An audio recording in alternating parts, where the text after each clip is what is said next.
Alright, hi everybody, welcome back. And today we're going to be checking out this self-powered indoor space heater and stove made by Instafire Vesta.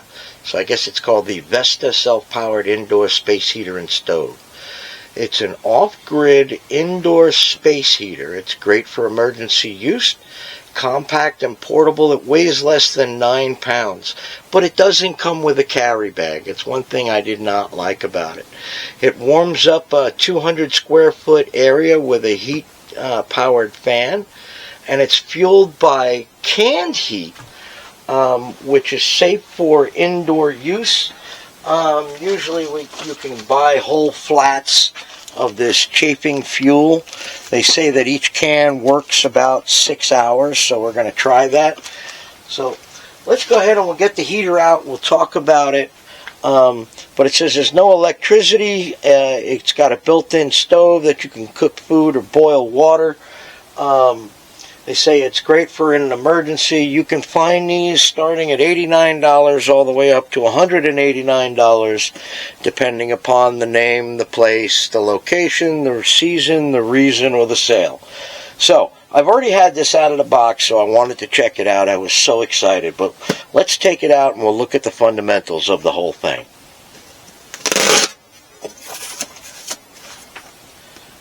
It comes packaged really, really well because it's got this foam rubber casing that's just amazing. Alright. And this part is your heater element. And what's great about this, if you just flip it over, you can see it's basically a grid, right, of all these different grids, and then a wood stove fan that circulates that heat. Now some of these fins have bent, I guess, from the first time we burned it. As you can see, it's got some soot on it. But those have bent from one-time use. I don't know if that's a good thing or a bad thing. But and that's basically how the whole thing works. It's 3 cans of this sterno-like chafing fuel. It's got a bottom tank like that.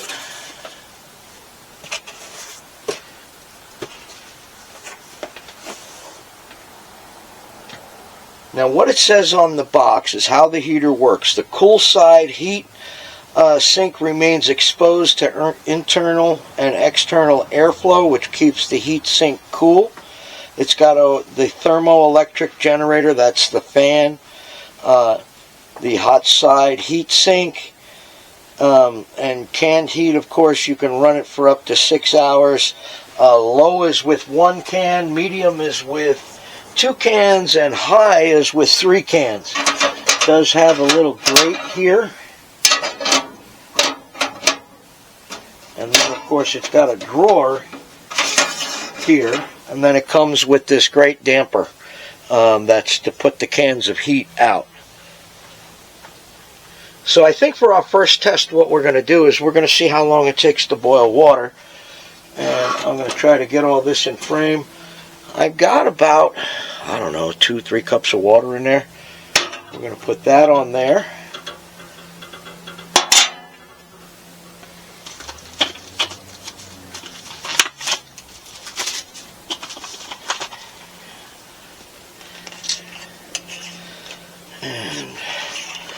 There's the can of fuel. The only thing I do is I'll pick up the wick.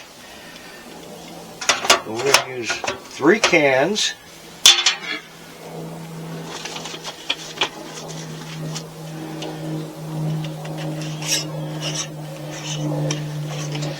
Here's the second can. And I'll just pick the wick up a little bit. Now inside the drawer there are little tabs that'll hold your can to keep them from sliding. Alright, and there's our 3rd can.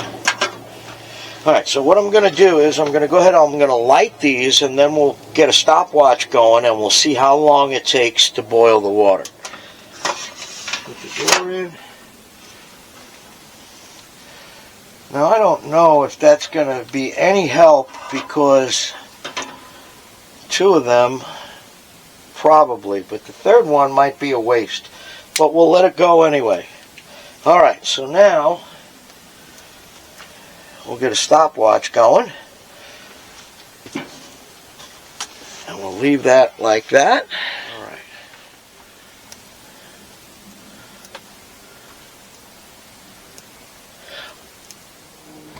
Okay. Alright, so here we are at 12 minutes and 50 seconds, about 13 minutes. The water is just now starting to boil, and of course an airplane has to fly overhead. But I guess we can safely say it'll boil water in about 15 minutes. Alright, so now we're going to go ahead and we're going to test the heater. Now here it says it's currently 46 degrees inside the tent. So we're going to go ahead and light up the stove, and we're going to put that heater on top. Now these are the same ones that I put out earlier that only had about 15 minutes of runtime on it when we boiled water, and it did take exactly 15 minutes to boil the water. Now these are supposed to run for 6 hours, so we'll see if they actually do run for 6 hours and what it does for the temperature in the tent. So now I'm going to go ahead and I'm going to put this in here. I'm not going to lock it in yet because I've got to get the heating element, which again is just a bunch of radiated, it's like a radiator with a wood stove fan on the back. So we're going to go, now there's 2 tabs right there and right there that go in there. There we go. And then when you close the drawer, it locks the whole thing together. There we go. Now, just want to make sure that all 3 are going. There we are. Alright. So we've got 45 degrees. Okay. Put that over there. And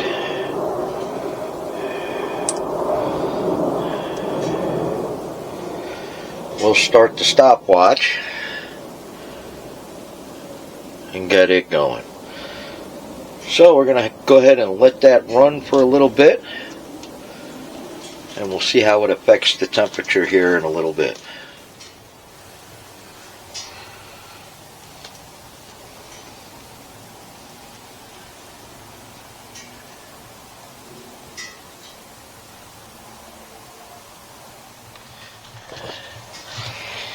Alright, so they say at, I believe, 33 degrees, this will maintain 60 degrees. So we'll see how that does. A couple of concerning factors is that there is no knockover protection. So you would definitely have to use this in a safe area. And the output temperature of the blower is 240 degrees, and you can start to feel it now as the blower is kicked in. Alright, here we are, an hour in, and I don't know if you can see that.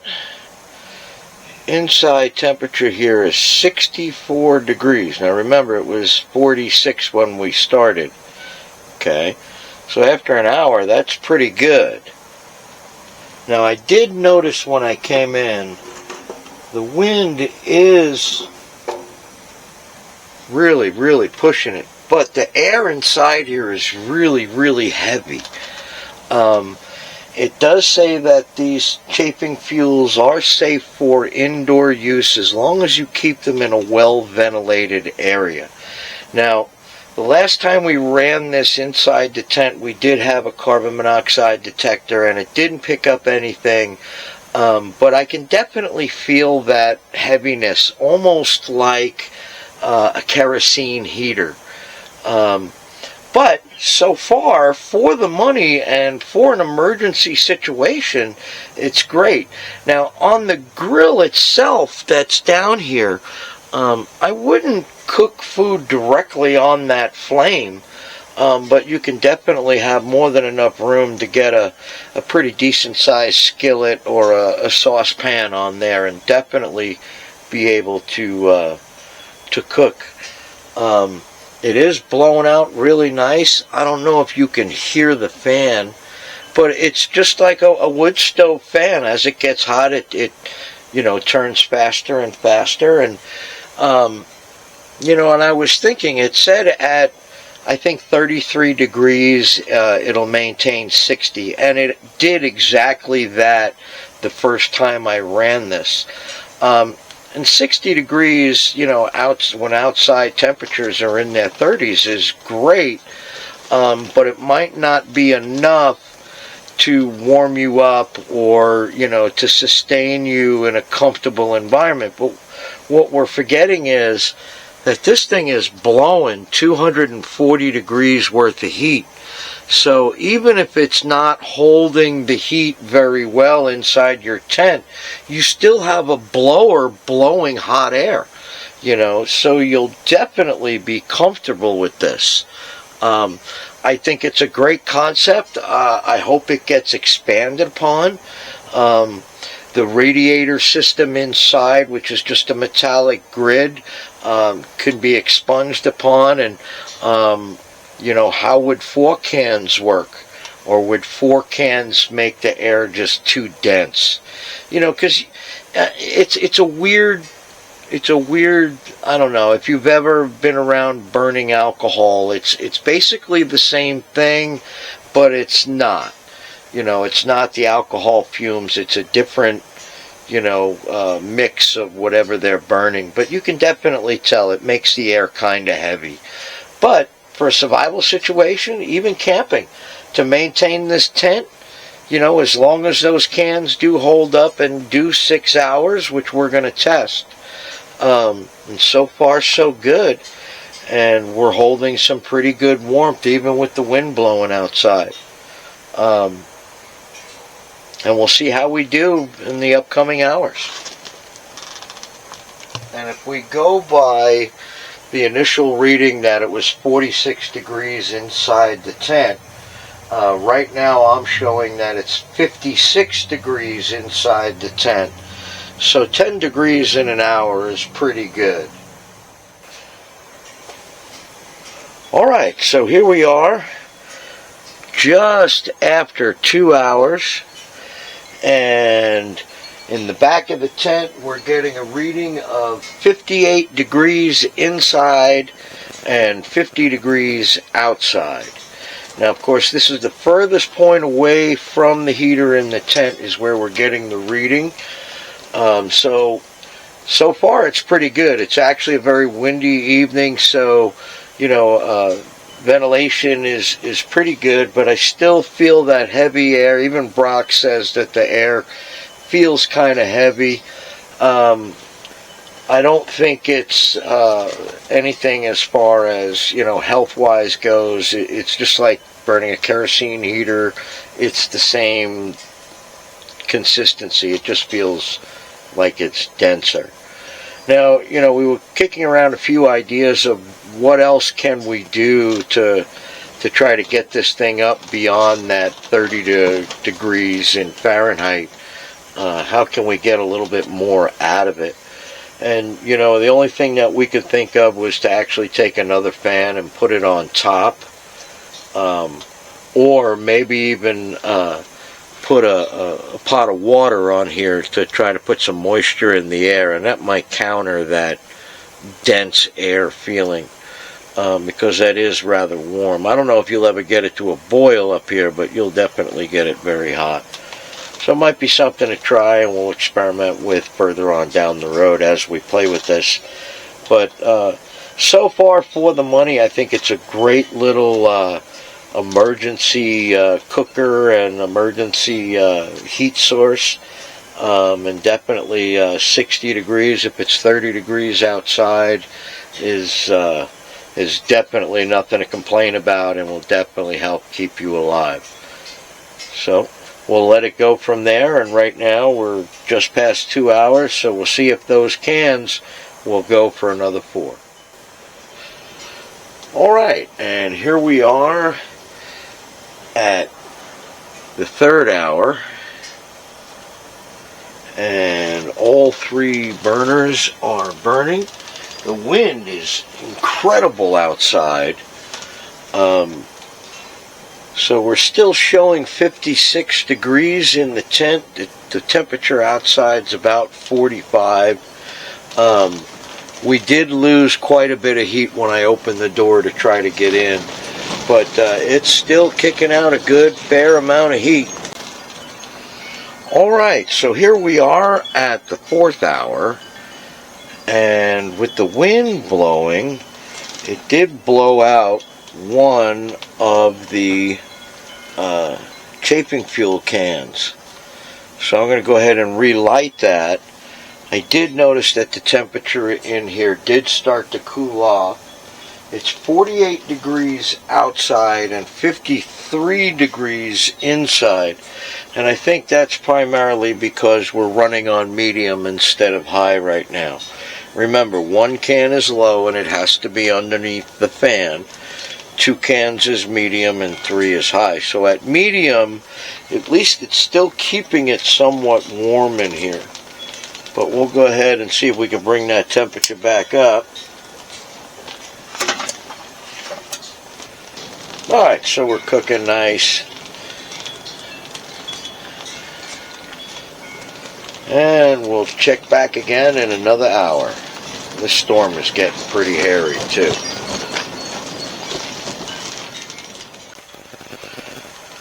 Alright, so here we are, going on 5 hours. The wind has been blowing like crazy. It's been spitting snow and rain for the past 30 minutes. I'm starting to wonder, though, every time I open up the tent to come inside, I know I'm losing a lot of the heat. But it is saying that the temperatures did suddenly drop. It's 41 degrees outside, and I'm showing 50 degrees in the tent. And I'm pretty sure I probably lost a lot of that heat when I opened the tent up. But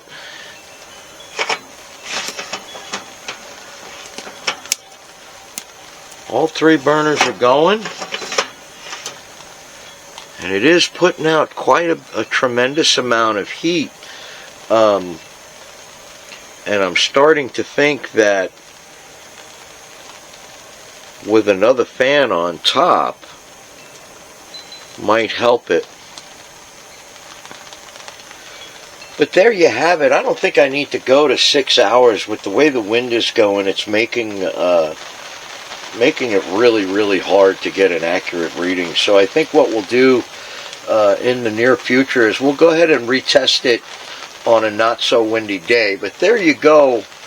On a stormy day, you are getting some heat, but like I said, it's also 240 degrees of heat coming out here, which would definitely be enough heat generated to keep you warm and to survive in a survival situation, or even in a smaller tent. This will probably perform a lot better.